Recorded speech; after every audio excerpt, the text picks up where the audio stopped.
Happy New Day, Healing Tribe. Get ready with me, Loc Edition. So I'm going to put my hair in a ponytail and I'm going to show you how I do it. But before that, I am putting castor oil on my face.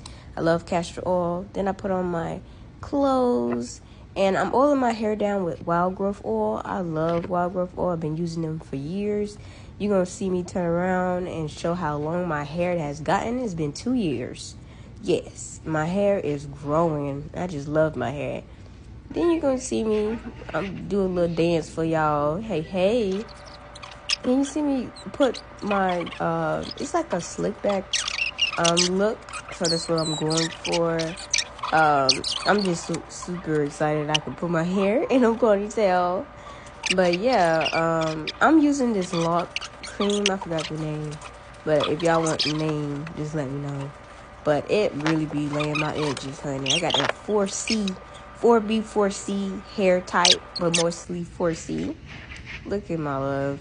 You just really the goofiest person I've ever met in my whole entire existence, besides me. I am super goofy. But, yeah, I love that stuff. Like, it be having my edges laid all day. You got your stamp for me to have 4C type hair. And here's my baby girl. She started crying for me. And I was like, okay, girl. And I'm like, okay, let me just, carry you while I do my edges. I put just a little bit of Gorilla Glue and on my edges to lay 'em. But yeah, so this is the results. You see it? Yes. If you want more videos like this, comment, subscribe.